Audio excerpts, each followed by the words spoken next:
It's okay for me.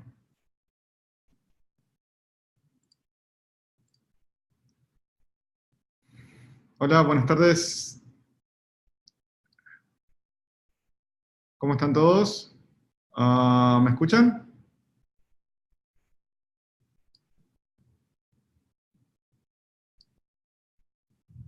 Juan, ¿me escuchas? Sí. Ok. Hola, Hola, ¿qué tal, Juan? ¿Cómo estás? hola Joaquín, ¿cómo estás? Muy bien, ¿cómo Hola, muy vas? bien. Muy bien. Acá estamos. Muchas gracias por organizar todo el webinar. No sé si me ven, estoy con un efecto del Zoom, espero mágico. No soy en Avenger que desaparece, eh, pero bueno, esperamos un par de minutos más. Sí, Muchas gracias, Juan, Andrés, Luisa, Vanessa, John, Luis Miguel, por sumarse. Pueden ver que en el Zoom, si es la primera vez que lo utilizan, tienen diferentes opciones para el chat. Lo tenemos, ahí lo pueden ver a Dave, que está saludándome. Él es un partner de MetaMesh y me está ayudando con la organización del webinar desde el punto de vista de, bueno, de que se logueen, que no haya problemas con audio y demás. Así que él me va a estar acompañando, incluso me va a estar ayudando con algunas encuestas que me gustaría hacerles para conocerlos mejor. Así que bueno, podríamos esperar hasta las 10:35 para comenzar. No sé, Juan, si querés hacer una breve introducción mientras esperamos al resto. sí, bueno, no, buenas tardes a todos. Muchas gracias a ti, Joaquín, por aceptar la invitación a este webinar sobre blockchain, un tema tan apasionante y nuevo y tan de moda también, ¿no? Sobre todo lo que acontece alrededor de las blockchain. Así que bienvenidos a todas las personas que se están conectando. Bueno, los que no me conocen en persona, yo soy Juan Pablo García, soy profe de la Universidad Javeriana en Cali y director del programa de innovación por diseño. Dirijo los proyectos de innovación abierta que hacemos en colaboración entre sponsors de empresas y universidad para diseñar y desarrollar productos y servicios centrados en el usuario. Y bueno, quisimos hacer este primero de múltiples webinars sobre blockchain y otros temas de tecnología y de innovación y emprendimiento, retomando lo que habíamos empezado hace unos años y que dejamos de lado por un momento. Queremos empezar a retomarlo con temas de actualidad como este. Gracias a ti, Joaquín, por tu tiempo, por aceptar la invitación. Y bueno, invitarlos a todos a que estén muy atentos. Al final les vamos a estar compartiendo, ¿cierto, Joaquín? Una invitación para que los que quieran seguir hablando de blockchain y enterándose de muchas más cosas, pues puedan acompañarnos en el seminario que vamos a tener pronto en Colombia ya presencial con la visita de Joaquín a Cali, ¿vale?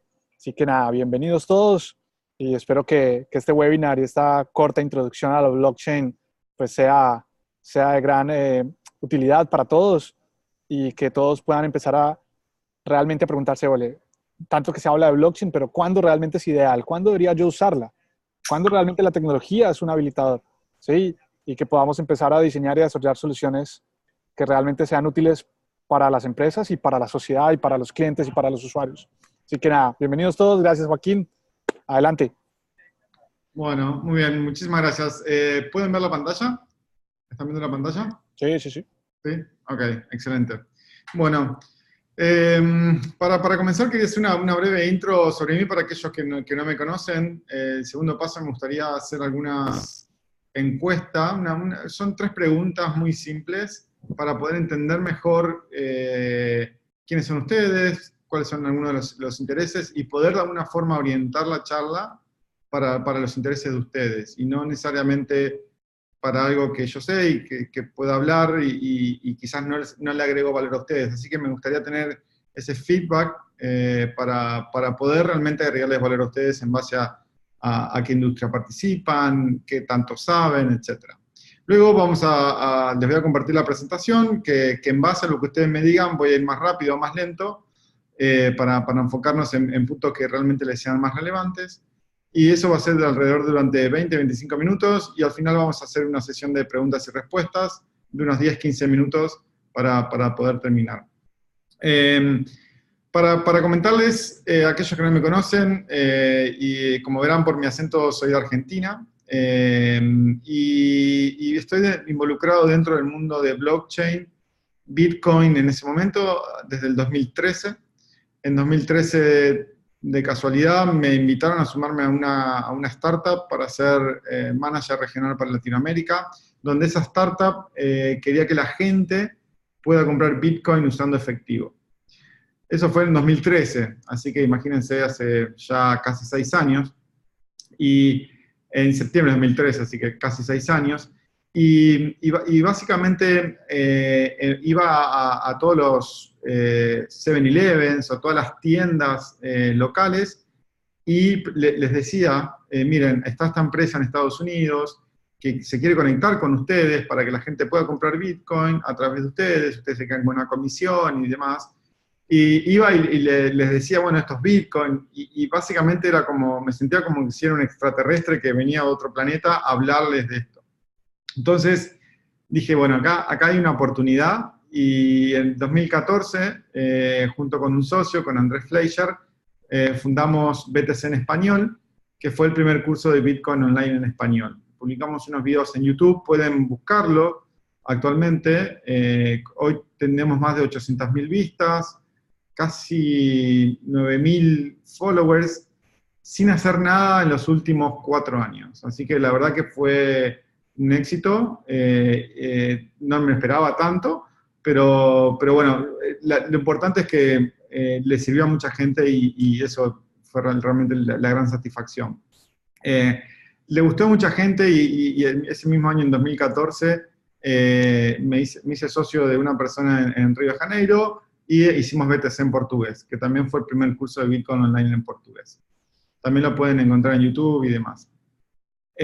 A partir de ahí, en paralelo a todo esto, emprendí una startup para encontrar la mejor forma de enviar valor de un país a otro usando métodos tradicionales y Bitcoin, y no funcionó. Y luego de eso, entré a una compañía que se llama Globant. No sé si conocen Globant. A ver, ¿alguno por ahí? ¿Sí? Globant es una empresa argentina que cotiza en la bolsa de Nueva York y tiene oficinas en varias partes del mundo. En Colombia tienen en Medellín y en Bogotá tienen 2. Y básicamente me contrataron para poder formar la práctica de blockchain a nivel global de la compañía desde México, desde Ciudad de México. Entonces, en 2016 me mudé a México con mi esposa, y ahí armamos la práctica de blockchain, donde hacíamos pruebas de conceptos de interna y para clientes. Allá por el 2017, un par de amigos se sumaron a Consensys, y en julio de 2017 yo me sumé también a Consensys. Consensys era, no sé si todavía lo ves, pero era la compañía más grande que desarrollaba aplicaciones blockchains en el mundo. En ese momento, cuando yo ingresé, éramos 250 personas, y hasta diciembre del año pasado, donde la compañía decidió reducir un 60% su headcount, éramos alrededor de 1.300 personas. Así que fue una experiencia muy, muy interesante, donde aprendí muchísimo y conocí mucha gente, y gran parte de esa gente hoy en día hemos armado la compañía MetaMesh, que es donde hoy estamos trabajando, y que somos una compañía que nos encargamos de ayudar a las empresas para que puedan implementar y usar blockchain de una manera inteligente y no para cualquier cosa. Entonces, estamos súper enfocados en eso. Y a su vez también, en paralelo a todo esto, he estado haciendo varias capacitaciones. Soy profesor de Blockchain Academy México, y así también he dado varias charlas alrededor de Latinoamérica y el mundo. Así que bueno, eso es una breve intro de mí. Actualmente estoy basado en México, puntualmente en la ciudad de Cancún. Así que si vienen por este lado, si simplemente nos podemos ir a tomar un tequila a la playa, y hablamos de este tema, sin problema. Bueno, ok, me gustaría pasar a las encuestas. Van a ser 3 preguntas muy breves, simplemente para conocerlos un poco más, y como les decía, poder entender mejor cómo están ustedes posicionados en términos de conocimiento de blockchain, Bueno, van a ver las preguntas. Dave, can you please send Ok, entonces, esta es la encuesta, por favor. Si cada uno las puede ir, son anónimas, así que no sabemos quién la responde, pero sí nos interesa saber, digamos, en la primera pregunta, ¿cuánto sabes de blockchain? ¿En qué industria estás involucrado? Y también si en la organización en la cual estás trabajando, puede ser una empresa grande, una académica, una universidad, o puede ser cualquier otro, ¿cuándo están pensando invertir al menos $10.000 o 300 millones de pesos colombianos? Más o menos para tener una idea. Si la pueden ir completando, les agradezco. Vamos a darles unos segundos más.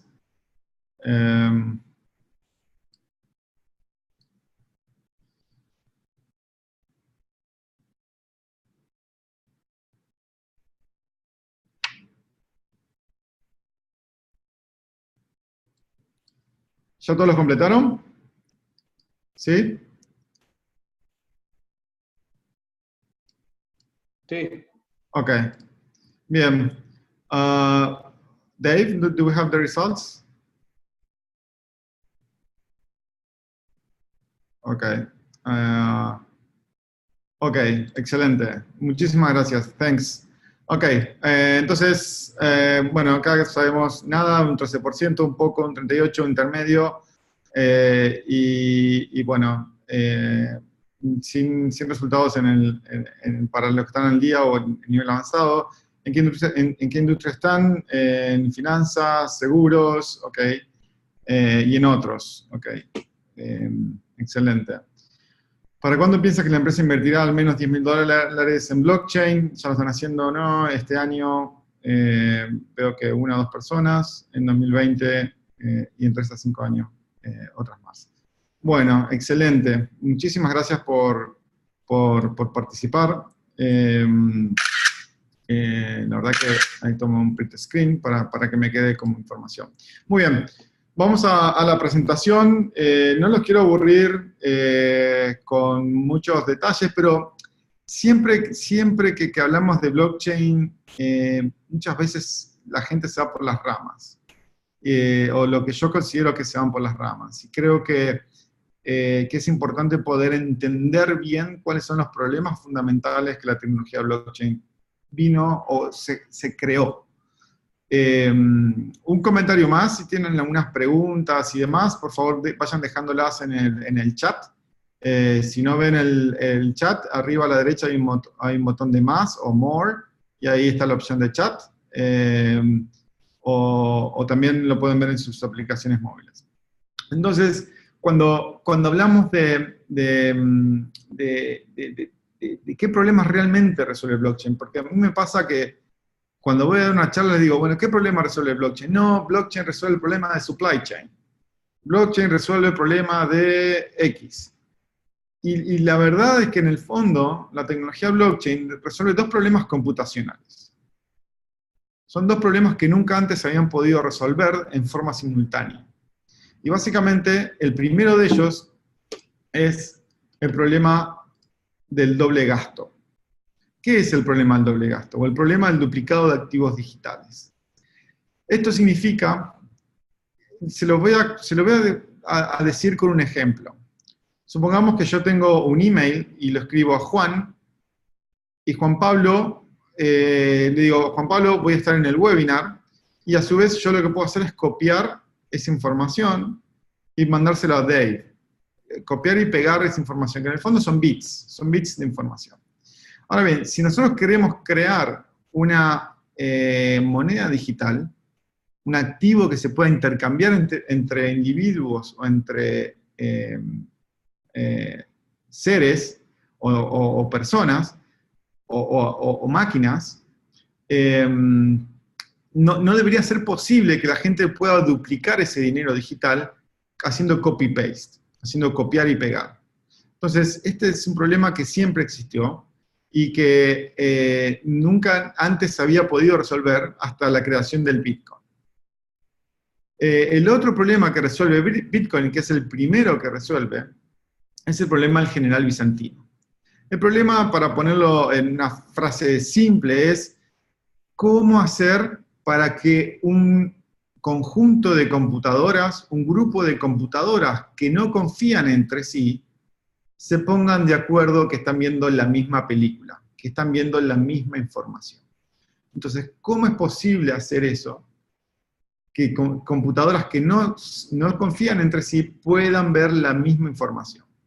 Entonces, de nuevo, Bitcoin fue el primero que resolvió esto, utilizando diferentes técnicas. No me voy a poner mucho en detalle, pero lo importante de esto es entender que hay un mecanismo que logra un consenso entre todas las máquinas que participan de una red. Eso nunca antes se había hecho. Entonces, cuando uno dice, bueno, ok, qué bueno, tengo un sistema que resuelve estos dos problemas, pero en el fondo, ¿qué tengo? ¿Cómo podemos considerar un sistema que resuelve estos dos problemas?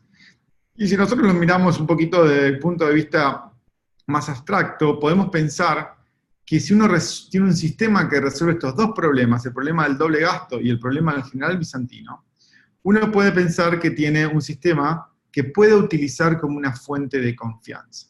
¿Por qué? Porque la información que se carga no se puede cambiar de una forma fácil, ¿sí? De una forma que sea conveniente. Básicamente, la información que se guarda en la blockchain no es posible cambiar. Obviamente, estamos hablando de blockchain que son seguras, ¿no? Hay muchísimas blockchains dando vueltas y no todas son realmente seguras, como dicen que son. Pero conceptualmente, si uno resuelve estos problemas, tiene una fuente de confianza. Ahora bien, ¿en qué estamos confiando? ¿En qué confiamos en el fondo de todo esto? Y la respuesta es muy simple. La respuesta es que en el fondo estamos confiando simplemente en las matemáticas. Estamos confiando en un conjunto de técnicas matemáticas que permiten, y técnicas criptográficas que están basadas en matemáticas, que permiten que la información y los mecanismos que se utilizan no puedan ser hackeados, no puedan ser craqueados. Y acá muchas veces la pregunta que surge es, bueno, ¿y qué pasa con la computadora cuántica? Probablemente sea una de las preguntas que responda al final, pero la respuesta es muy simple. Quizás la computación cuántica pueda romper algunos de los mecanismos criptográficos, eso todavía no se sabe. Sí se sabe que hay algunas partes que sí, pero no... disculpe.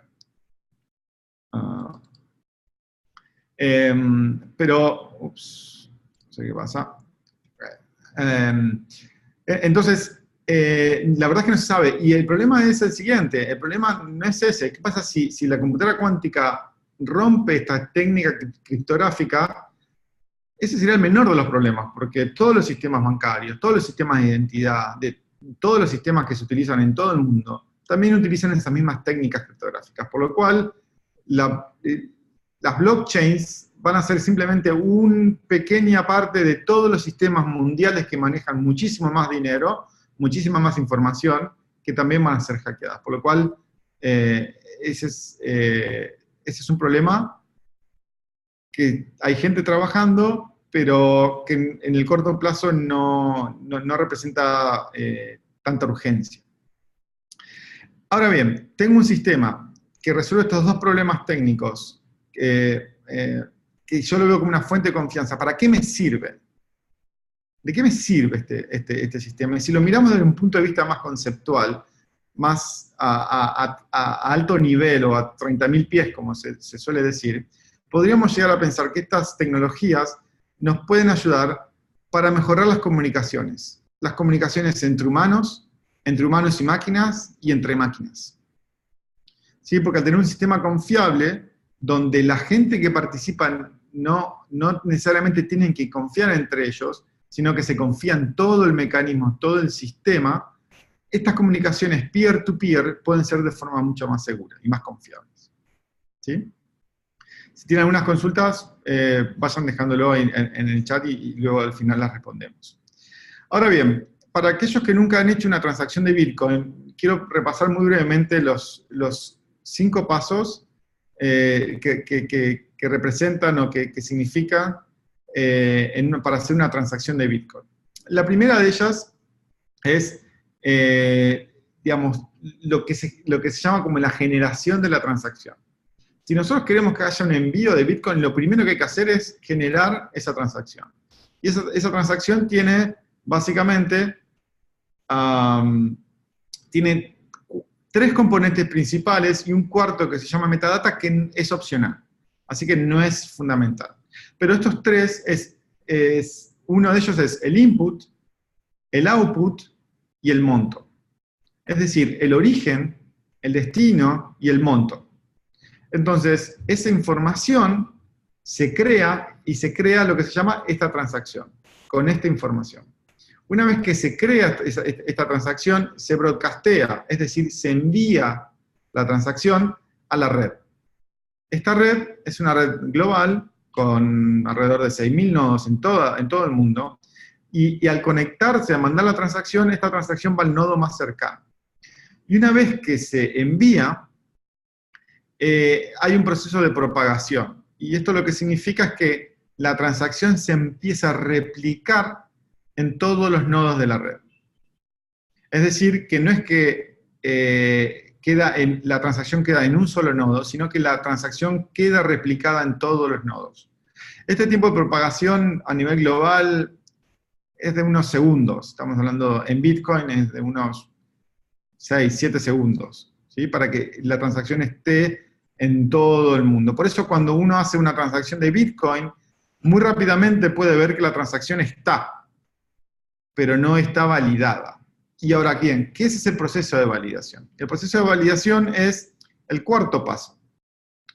Como verán aquí, se puede ver que la transacción nuestra que nosotros teníamos, la que está en rojo, se agrupa con otras transacciones que surgieron durante un cierto periodo de tiempo, se agrupa en lo que se llama un bloque. ¿Sí? Entonces, lo que está en azul aquí es un bloque que tiene dentro de sí una cierta cantidad de transacciones. Y ahí se utiliza un método de consenso que en Bitcoin se llama Proof of Work o prueba de trabajo, que cada 10 minutos lo que hace es toda la red se pone de acuerdo en que la información en el bloque es la misma. Es decir, que logran un consenso entre todos los nodos. Logran que todos los nodos de la red vean la misma información. ¿Sí? Ahora bien, pasan 10 minutos, se aprueba, se valida un bloque y luego empiezan a correr los 10 minutos siguientes. Y a medida que pasan los 10 minutos siguientes, se va formando otro bloque que se valida y luego a los 10 minutos se valida otro, y ahí es cuando llamamos la famosa blockchain o cadena de bloques. Un dato importante es que esta cadena de bloques se almacena en cada uno de los nodos, o sea que está replicada en cada uno de los nodos que participan. ¿Ok? Si tienen preguntas, de nuevo, por favor vayan poniéndolo. Ahora bien, hay diferentes tipos de blockchains. No todas son como la de Bitcoin. Entonces podemos hacer un tipo de segmentación entre blockchains que son transaccionales y blockchains que son lógicas. Las blockchains transaccionales es como las de Bitcoin. ¿Por qué? ¿Por qué se llaman así? Se llaman transaccionales porque dentro de los bloques contienen transacciones. Contienen solamente transacciones. Allá por el 2013, algunos emprendedores y tecnólogos se preguntaron, ¿pero qué pasa si podemos agregar, en vez de transacciones, podemos agregar algo más? ¿Qué pasa si podemos agregar una lógica de negocio? ¿Qué pasa si podemos agregar un pequeño pedazo de software que te permita poner una lógica? Y eso es lo que crearon allá por el 2013 con Ethereum, más tarde RSK, y básicamente lo que se guarda en los bloques no es solamente las transacciones, sino que además de las transacciones se guarda un pedazo de código. Ese pedazo de código se llama generalmente los smart contracts o contratos inteligentes. Lo interesante de todo esto es que uno puede interactuar con esos contratos inteligentes. Uno puede enviarles información, un input, y ese procesamiento, esa lógica genera un output, y ese output puede interaccionar con otras cosas, ¿sí? Entonces, esa es como una gran distinción que es importante tener en cuenta. Otra, que muchos de ustedes ya habrán oído, sobre todo aquellos que ya tienen conocimiento más intermedio, son las públicas y las privadas. Como su nombre los dice, las públicas son aquellas que están disponibles todo el tiempo, que cualquiera de nosotros puede conectar su computadora y poder interactuar, bajarse información, ver la información de una forma mucho más abierta. Y luego están las privadas. Las privadas, obviamente, aquellas redes que tienen sus blockchains y que de alguna forma para poder acceder a verlo necesitas una clave de acceso, ¿sí? Tiene que haber un moderador que permita a que ciertas personas puedan acceder o no puedan acceder. Naturalmente, las blockchains más seguras son las blockchains públicas. ¿Por qué? Porque las blockchains públicas están todo el tiempo siendo mejoradas, todo el tiempo siendo atacadas, y eso le genera a través del tiempo mucha mayor robustez que las privadas. Como pasó en su momento con las intranets, ¿no? Muy bien, vayamos a las aplicaciones. Y para hablar sobre las aplicaciones, me gustaría hablar sobre lo que llamo el Blockchain Problem Funnel. El Blockchain Problem Funnel es básicamente un mecanismo que armé en función de muchas de las preguntas que nos hacíamos, de las lecturas que hay, de las publicaciones y demás, para poder entender si un problema puede ser resuelto o no por una tecnología como blockchain.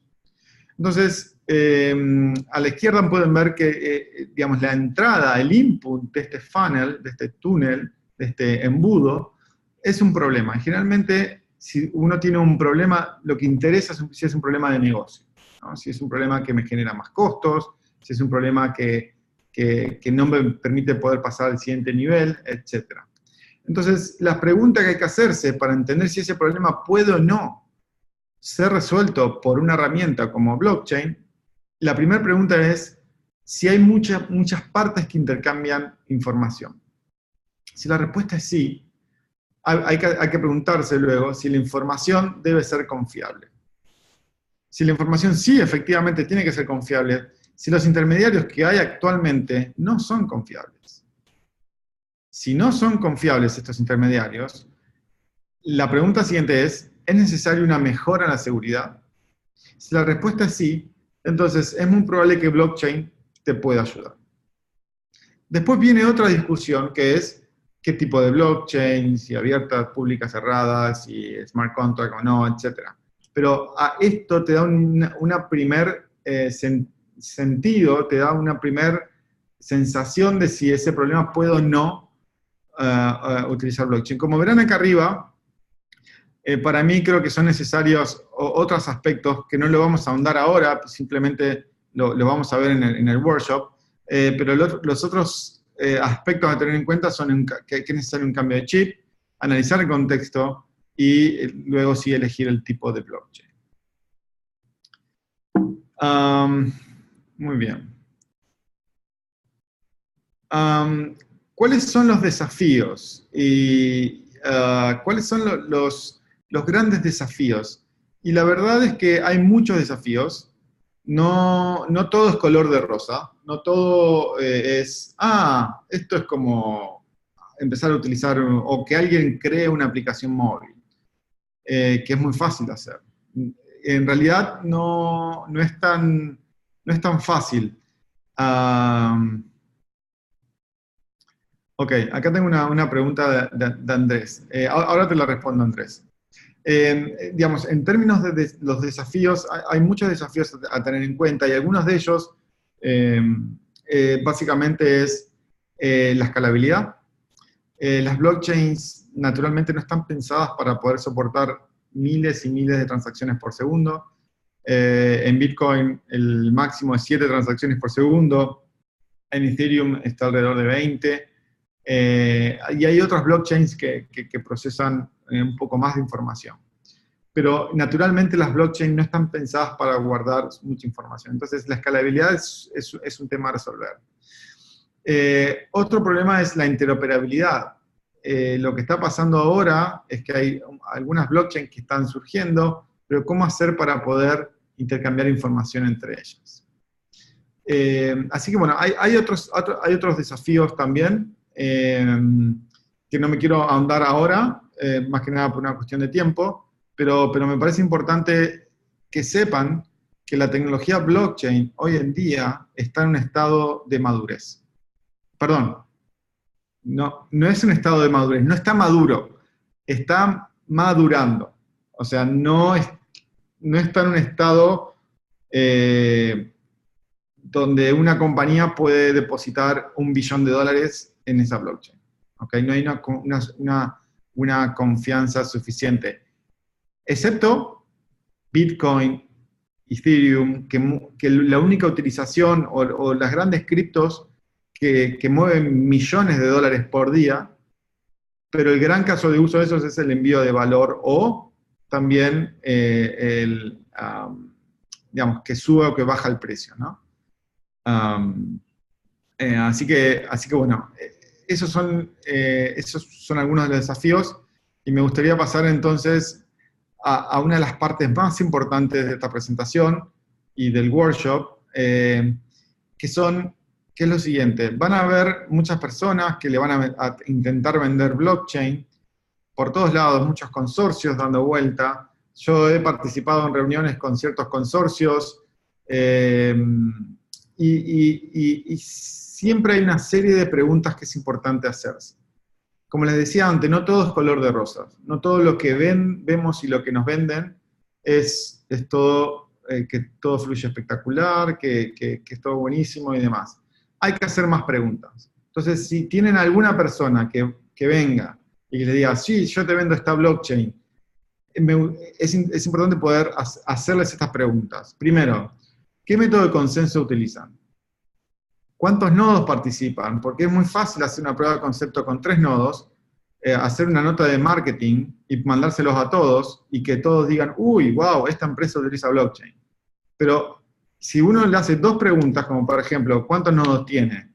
¿Y cuál es el método de consenso? Muy probablemente tenga 3, 4 nodos. El método de consenso sea uno que sea no muy reconocido por la comunidad de developers o por la comunidad científica, y probablemente el frontend sea muy fancy, muy lindo, pero en el fondo, en el back, se queda muy corto en ciertos features. ¿Cuál es la comunidad de developers? Es importante entender que no todas las tecnologías es para todos los developers y que hay ciertas tecnologías que requieren ciertos skills donde hay pocos developers en el mundo, ¿no? Y hay otros que hay muchos más. Entonces, ¿qué tecnología prefieres usar? ¿La que tenés más developers o la que tenés menos developers? ¿Cómo se manejan las claves privadas? Esto es fundamental. Dado que una vez que se ingresa dentro de una blockchain, el método de consenso funciona y se cree en el método de consenso, el riesgo se va para los extremos. Es decir, el riesgo se va para quién accede, cómo se identifica, ya sea un individuo, un humano o una máquina, frente a esa blockchain. Entonces, para identificarse ante esa blockchain, uno requiere una clave privada. Y esa clave privada es lo que a vos te permite poder acceder. Entonces, ¿cómo se manejan esas claves privadas?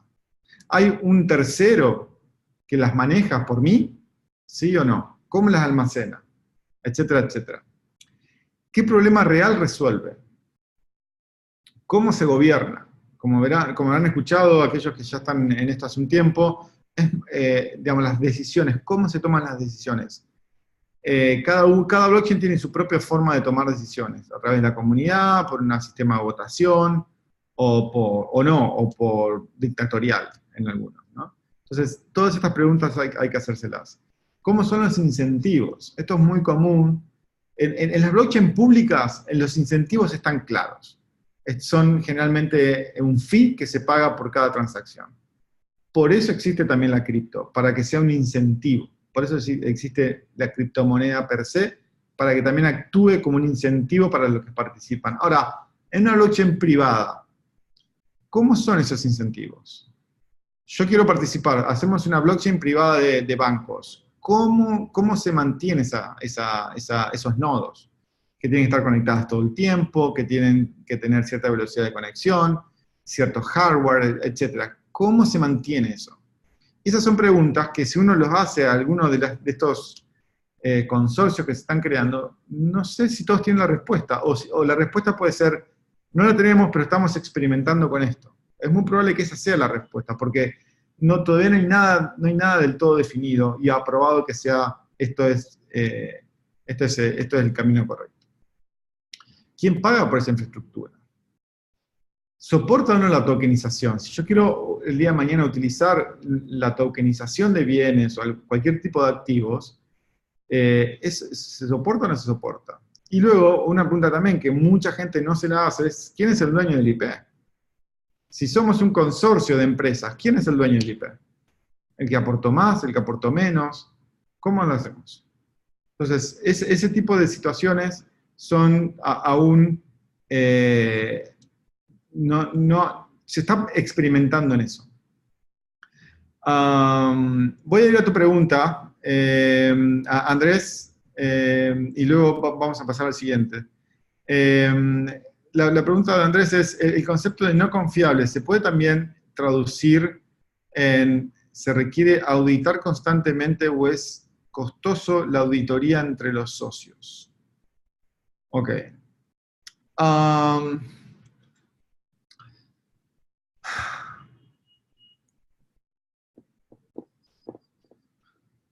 Ok. En realidad, yo creo que hay diferentes tipos de confianzas. Porque uno puede decir, yo tengo una blockchain, ¿ok? Tengo una blockchain. Yo guardo información. Ahí tengo un nivel de confianza de que yo confío o no en que el sistema me va a mantener mi información para siempre y no me la va a cambiar, ¿no? Esa es una confianza a nivel sistema, a nivel método de consenso barra confianza en el sistema per se. ¿Ok? En ese caso, yo no sé si es necesario una auditoría, porque si vos confías en ese sistema, no sé si es necesario hacer una auditoría. Ahora bien, hay otro nivel de confianza, y el otro nivel de confianza es, ¿quién pone esa información?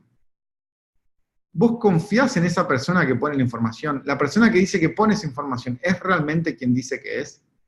Porque si vos confías en el sistema, después tenés un problema de confianza de que si se guarda una información, sea información verdadera o confiable, ¿no? Entonces, yo creo que hay dos niveles de confianza a tener en cuenta. Y cuando tú dices si se requiere auditar constantemente o es costosa la auditoría entre los socios, no me queda bien claro a ver qué socios son. Pero supongamos lo siguiente. Supongamos que tú eres una compañía, o hay muchas compañías, y le voy a decir un ejemplo.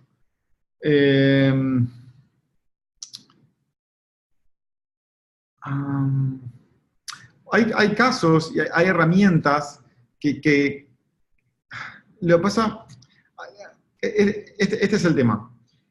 Hay herramientas que a vos te permiten poder hacer una auditoría a tus activos digitales. Es decir, tú puedes, como compañía, poder guardar tus transacciones en la blockchain pública, en una blockchain pública. Y luego puedes agarrar y decir, bueno, a un software que te haga una auditoría a vos y directamente la información la va a sacar desde la blockchain. ¿Ok? Por lo cual, esa auditoría es simple, apretar un botón, decir, dame todos los registros de esta dirección que corresponden a este cliente entre tal fecha y tal fecha. ¡Pum! Aparece rápidamente. ¿Sí? Ahora bien, si vos tenés, eso es una blockchain pública. Ahora, si vos tenés en una blockchain privada, eso debería también ser similar, pero no siempre es tan fácil. No sé si logré responder tu respuesta. Por favor, escribime ahí en el chat cualquier cosa. Vamos con otra pregunta de Juan Pablo García. Hola, Joaquín, algunas preguntas. ¿Qué tipo de incentivos se acostumbran a establecer en las blockchains privadas? ¿Qué exactamente es la tokenización? ¿Nos puedes dar un ejemplo? Ok. Bien, ¿qué tipo de incentivos se acostumbran a establecer en las blockchain privadas? Bueno, les voy a contar, yo tuve la oportunidad de hablar con el que era en su momento el CEO de Alastria. Alastria es una iniciativa basada en Ethereum, en Quorum puntualmente, de empresas en España, y están queriendo también hacer iniciativas en Latinoamérica. Y básicamente le pregunté, bueno, ¿cómo es el incentivo? Cuando yo me refiero a incentivo, me refiero a que yo soy una empresa, ¿ok? Supongamos que todos los 16 que estamos acá somos un consorcio de empresas de, no sé, de supply chain, ¿ok? Todos somos competidores. ¿Cuál es mi incentivo para ser parte de eso? Eso es un incentivo. Yo como empresa, ¿cuál es mi incentivo de participar dentro de este consorcio? Uno puede decir, bueno, un incentivo puede ser que compartimos información, que la información puede correr de una forma mucho más fácil. Podemos decir que también las transacciones de valor pueden correr mucho más fácil porque confiamos en un sistema blockchain que lo soporta, etc. Eso es una cosa. La otra es, ¿cómo haces para poder, ese es mi incentivo intrínseco. Como empresa, estratégicamente me sirve meterme en esa blockchain. Pero después es todo el hardware, todas las computadoras que están involucradas ahí, que ya ahí requiere invertir dinero en mantenimiento de la infraestructura blockchain. ¿Quién lo paga? ¿Se van a hacer con nodos abiertos, donde ciertos nodos, yo puedo poner un nodo y me gano cierta cantidad de pesos o dólares por tener ese nodo?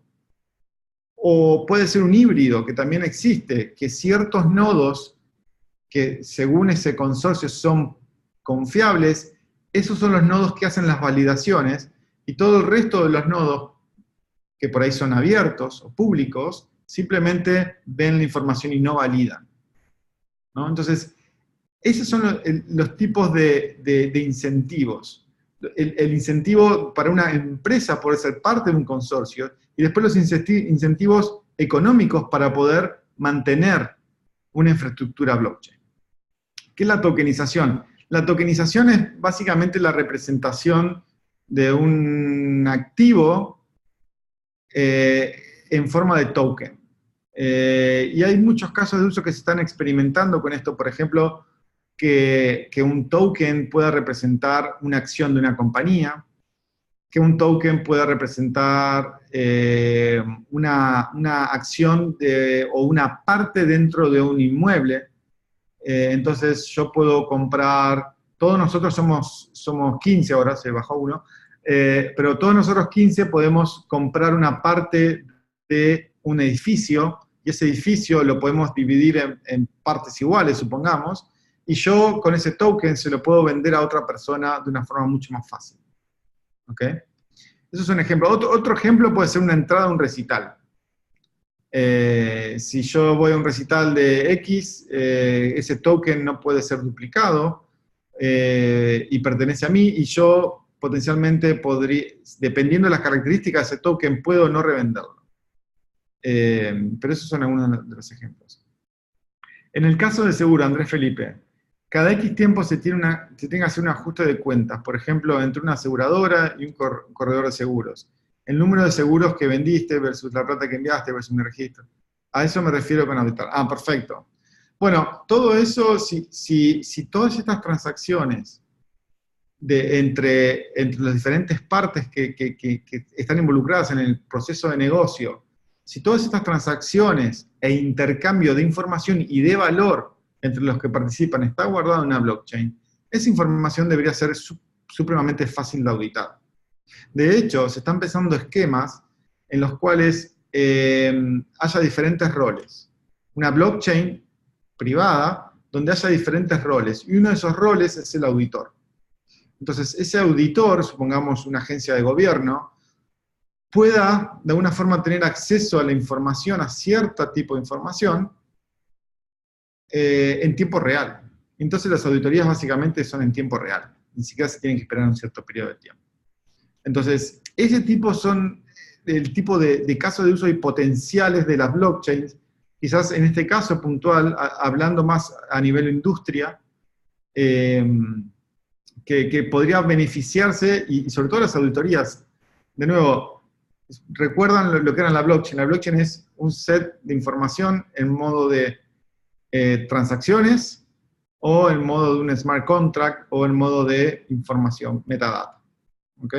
Entonces, esa información para un auditor es súper valiosa. De hecho, cada vez más los reguladores y las agencias de investigación les gusta más la idea de blockchain, porque toda la información queda ahí.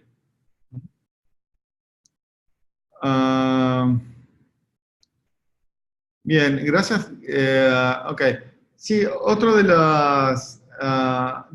los beneficios que por ahí me faltó comentarles de las blockchain privadas es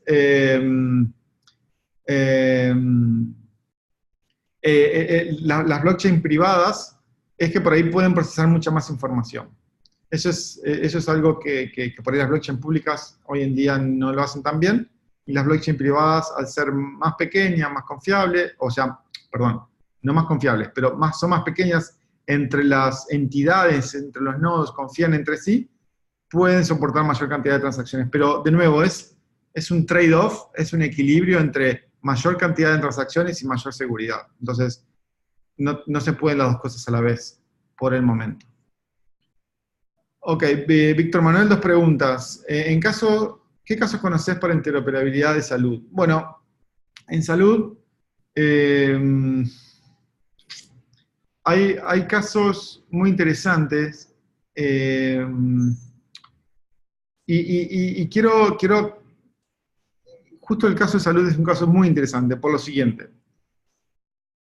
Hay un caso de uso mucho más transversal a cualquier industria, que es la identidad. Como les decía, como está acá en la pregunta 4, ¿cómo se manejan las claves privadas? ¿Cómo uno hace para poder identificarse ante un sistema?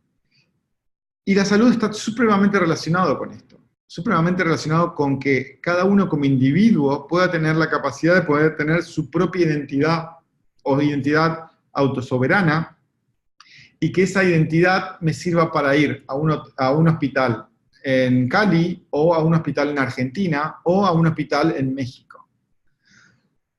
Hoy en día, eso es una utopía, eso es un sueño, porque por el momento hay algunas iniciativas que lo están haciendo, sobre todo en Estados Unidos, Europa, pero todavía falta mucho trabajo. Víctor Manuel, yo lo que te puedo hacer, si tú me mandas tu correo por privado, por mensaje privado, yo te puedo mandar más información al respecto. Así que si me mandas el correo privado, por favor, sería buenísimo. Víctor Manuel, ¿cómo el gobierno está apoyando en países que conozcas? Ok. ¿Cómo está apoyando a quién? Digamos, ¿está apoyando a la industria en general? Interpreto que es eso. En ese caso se puede ver que, digamos, yo tengo una posición bastante crítica respecto a cómo estamos en Latinoamérica. Creo que en Latinoamérica somos followers, no tenemos gobiernos con el temple y la capacidad de tomar una decisión de ser realmente innovador. Colombia, particularmente ahora en Medellín, con el proyecto N, Plan N, si mal no lo recuerdo, hay una iniciativa donde también está involucrado blockchain. Perfecto, Centro para Industrias 4.0. Gracias, Andrés. Ese proyecto, Vanessa, básicamente es como un centro de innovación en Medellín, donde hay instalaciones y demás, y se planea hacer investigaciones sobre diferentes tecnologías y cómo aplicarlas en Latinoamérica. Ruta N, exactamente. Sí, gracias. Entonces, hay proyectos que están haciéndolo, pero en el caso de Colombia ok, vamos a hacer muchas tecnologías, blockchain es una de ellas. Bien. En otros países, por ejemplo en Argentina, se está queriendo hacer una blockchain nacional. Creo que no tiene mucho sentido. pero esa es una iniciativa, no sé si lo quieren hacer para hacer cool y para quedar como salir en los periódicos. Acá en México se han hecho algunas iniciativas, pero bueno, cambió el gobierno en diciembre pasado, y muchas de las iniciativas que se traían quedaron en la nada, y ahora se está reflotando un poco el tema, pero está muy, muy lento. Ok, perfecto. Gracias, Víctor, por el email. Si hay alguien más que esté interesado en que le envíe información particularmente sobre el sector salud, digamos, si me mándenme por favor sus correos por privado. Ok, Dave. Bien. Bueno, ¿hay alguna otra pregunta más? Ya nos queda, creo que estoy hablando demasiado, pero bueno, no sé si hay alguna otra pregunta más. Juan, Vanessa. Tenemos una encuestita más. En realidad tengo más información para pasarles, particularmente sobre el workshop que estamos planeando hacer.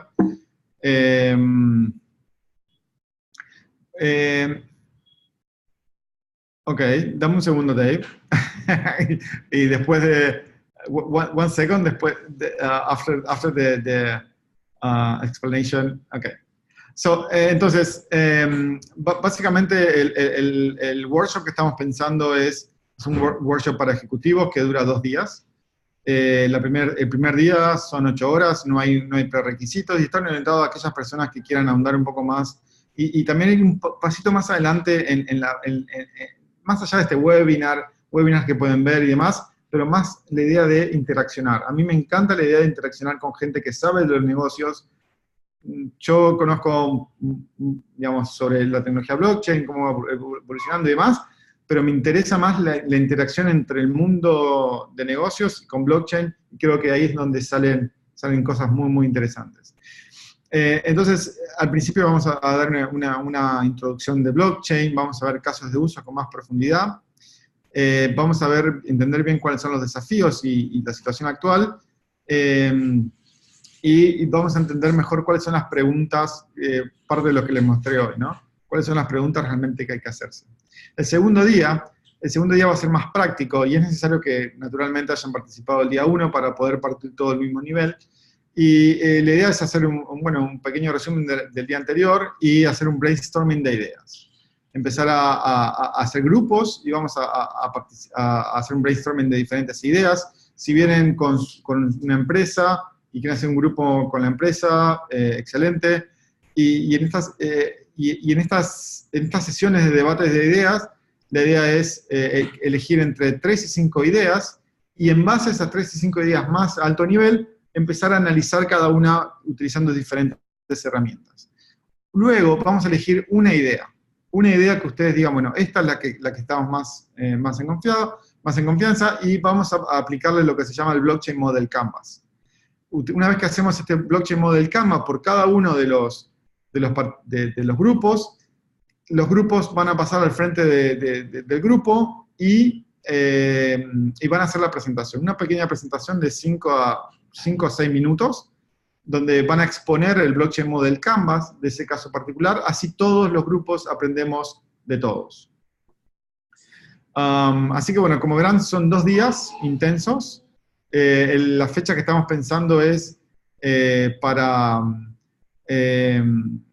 agosto, y acá viene una pregunta de Vanessa de cómo hacer un modelo de negocio con blockchain. Bueno, eso lo vamos a ver con el Blockchain Model Canvas. El Blockchain Model Canvas es, no sé si ya conocen el Business Model Canvas, pero atacamos todos esos puntos. Cómo generamos revenue, qué problemas estamos resolviendo, cuáles son los clientes, cuáles son los partners claves que es necesario y los skills necesarios para poder hacerlo.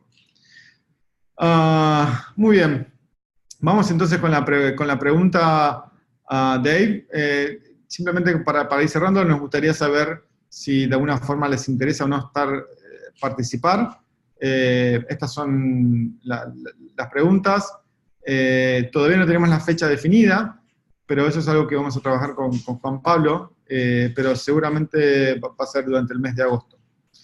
Así que si nos dejan simplemente la sensación de si les interesa participar o no, bienvenidos. Así que bueno, Juan Pablo nos confirma la fecha, del 15 y 16 de agosto. Sí. Muy bien, muchas gracias, Juan Pablo.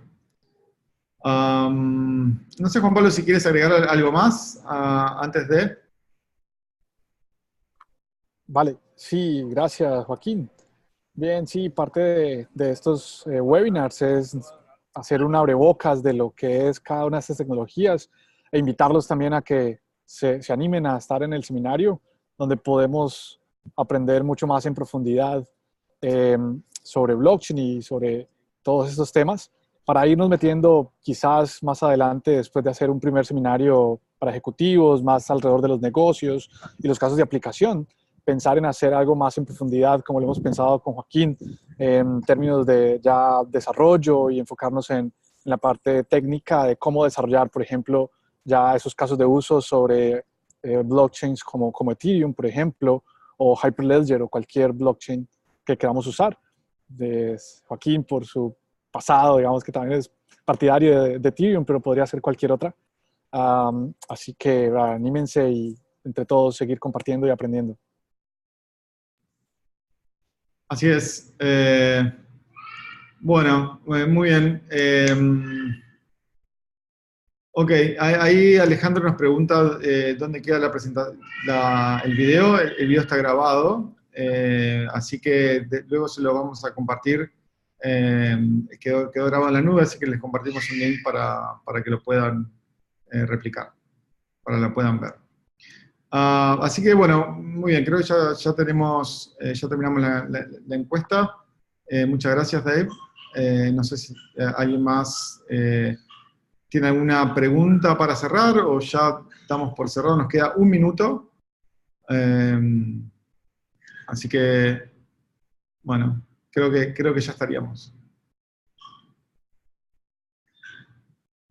Muchísimas gracias a todos por su tiempo y bueno, me encantaría verla de qué forma poder vernos en persona en Cali en agosto, así que será un gusto. Muchísimas gracias. Gracias a ti, Joaquín, y gracias a todos por conectarse. Ahí les dejamos el link donde vamos a subir el video. Muchas gracias. Bien, chao, Joaquín. Hablamos. Gracias. Vale. Chao.